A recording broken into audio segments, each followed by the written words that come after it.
Hello' বন্ধু বান্ধৱীসকল, তোমালোকৰ ওচৰত মই আজি এটা নতুন ভিডিঅ' লৈ আহিছোঁ।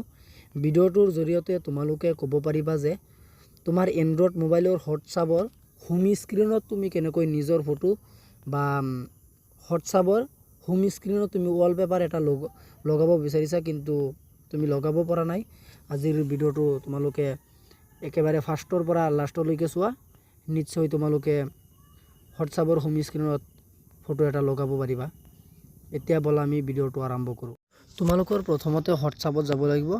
হোৱাটছআপত গৈ তোমালোকে একেবাৰে ডট আছে, তিনিটা ডটত এটা ক্লিক কৰিবা। ক্লিক কৰাৰ পিছত তোমালোকে ইয়াত ছেটিংছ বিচাৰিবা।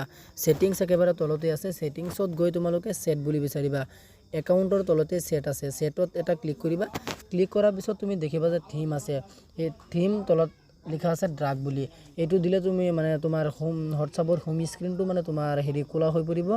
আৰু ৱালপেপাৰত তুমি ক্লিক কৰিবা। ক্লিক কৰাৰ পিছত তুমি এইটো মোৰ লগো আছে, যদি তুমি চেঞ্জ কৰিব বিচৰা তেনেহ'লে এটা চেঞ্জ কৰিবা। চেঞ্জ কৰিবলৈ তোমাৰ যিকোনো এটা ফটো তুমি দিলেই হ'ল। মই মোৰ এইটো ফটোৱে দিছোঁ। দি পেলাই তুমি ছেট এছ ৱালপেপাৰ বুলি মাৰিবা। ৱালপেপাৰ মাৰাৰ পাছত তুমি এনেকৈ আগুৱাই দিলে বেছি ক'লা হৈ পৰিব, আৰু একেবাৰে কম দিলে তোমাৰ মানে ফটোটো মানে অলপ ভালকৈ বাঢ়ি উঠিব। এতিয়া তোমালোকৰ মাজত মোৰ এটা সৰু ৰিকুৱেষ্ট আছে যে তোমালোকে যদি মোৰ চেনেলত আজি নতুনকৈ আহিছে তেনেহ'লে মোৰ চেনেলটো তোমালোকে ছাবস্ক্ৰাইব কৰিবা আৰু এটা লাইক কৰি দিবা। এতিয়া বলা আমি হোম স্ক্ৰীণত গৈছোঁ। এইটো মোৰ ফটো লগাই দিছোঁ, লগোৱাই আছে। বাই বাই, টাটা, ধন্যবাদ থাকিল তোমালোকক।